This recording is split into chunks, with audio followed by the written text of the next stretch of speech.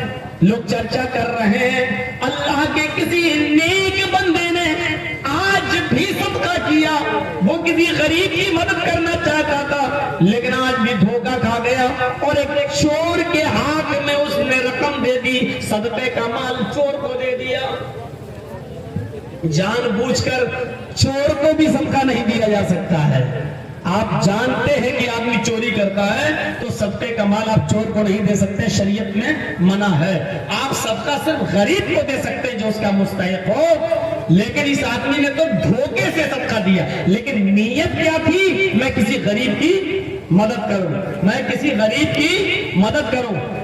یہ آدمی پھر گھر آیا، کہتا ہے اللہ آج بھی میں دھوکہ کھا گیا، کسی غریب کی مدد کرنے کے بجائے آج میں نے یہ صدقہ اور یہ خیرات میں نے کسی چور کو دے دی۔ اے اللہ میرے پاس صدقے کا تھوڑا مال بہت بچا ہوا ہے، میں آج نکلوں گا رات میں، آج تو میری مدد فرمانا، آج کسی غلط جگہ پر میرا مال نہ جانے پائے، ضرورت مند کو پہنچ جائے۔ دیکھیے عمل صالح کس کو کہتے ہیں، اخلاص کس کو کہتے ہیں؟ کیا ہمارے اندر یہ عمل صالح پایا جا رہا ہے؟ کیا یہ اخلاص ہمارے اندر پایا جا رہا ہے؟ کیا یہ جذبہ ہمارے اندر ہے؟ وہ رات کے تاریکی میں تیسرے دن بھی نکلا، تیسری رات کی صدقہ لے کر نکلا، اب وہ کسی غریب کو دیکھ رہا ہے، اس کی نظر ایک عورت کے اوپر پڑی۔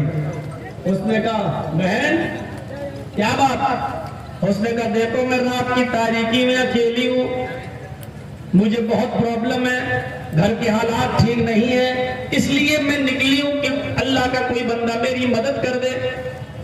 اس آدمی نے سوچا کہ یہ تو عورت ہے اور عورت بیچاری اتنی مجبوری میں رات میں تبھی نکل سکتی ہے جب وہ مجبور ہو۔ اس نے پورا کا پورا صدقے کا مال نکالا اور اس عورت کو دے دیا۔ وہ عورت چلی گئی، یہ آدمی اپنے گھر آیا، عبادت کیا، صبح تک جاگا، سورج نکلنے کے بعد پھر بازار کی طرف گیا، مارکیٹ میں چرچا ہو رہا تھا اللہ کا کوئی نیک بندہ آج بھی دھوکا کھا گیا، وہ نکلا کسی غریب کی مدد کرنے کے لیے، لیکن آج اس نے کسی بد چلن فاحشہ ایک تباہی کی مدد کر دی ہے، اپنا صدقے کا مال ایک غریب کے بجائے ایک زانیہ اور بد چلن عورت کو دے دیا ہے، پیشہ ور عورت کو دے دیا۔ یہ آیا اپنے گھر، کہتا ہے اللہ جتنا مال تھا میرا تقسیم ہو گیا ہے، میں نے جان بوجھ کر امیر کو نہیں دیا، جان بوجھ کر چور کو نہیں دیا، جان بوجھ کر میں نے کسی ویشیا کو، کسی تباہت کو میں نے نہیں دیا، اے میرے پروردگار، اے میرے اللہ، میں نے جان بوجھ کر نہیں دیا، اگر تو مجھے ثواب نہ دے تو مجھے عذاب بھی مت دینا، اگر میرے صدقے کو تو قبول نہ کرے تو اے میرے پروردگار غلط جگہ پر پہنچانے کا عذاب بھی مجھے مت دینا۔ اب رات میں سو رہا ہے تو خواب میں کیا دیکھتا ہے؟ بخاری شریف کی حدیث، خواب میں دیکھتا ہے کہ اس سے کہا جا رہا ہے اے اللہ کے نیک بندے، تو کسی غریب کی مدد کرنا چاہتا تھا، تیرے دل میں غریب کی مدد کرنے کا جذبہ تھا، تو نے چور کی مدد تو دھوکے سے کی ہے، تو نے تو امیر کی مدد دھوکے سے کی ہے، تو نے تو بد چلن عورت کی مدد دھوکے سے کی ہے، یعنی تجھے پتا نہیں تھا تیری نیت تو غریب کو کی مدد کرنے کی تھی، اس نیت کی وجہ سے اللہ تعالیٰ نے تیرے صدقے کو قبول کر لیا ہے، اللہ تعالیٰ نے تیرے صدقے کو قبول کر لیا، اور ان تینوں لوگوں کو بھی ہدایت دے دی، امیر نے بھی گناہ کے کام چھوڑ دیا اور وہ پیسہ غریبوں میں خرچ کر دیا، چور نے بھی چوری سے توبہ کر لی اور وہ پیسہ غریبوں میں خرچ کر دیا، اور زانیہ بد چلن عورت نے اپنے پیشے سے توبہ کر لی اور اس پیسے کو غریبوں پر خرچ کر دیا۔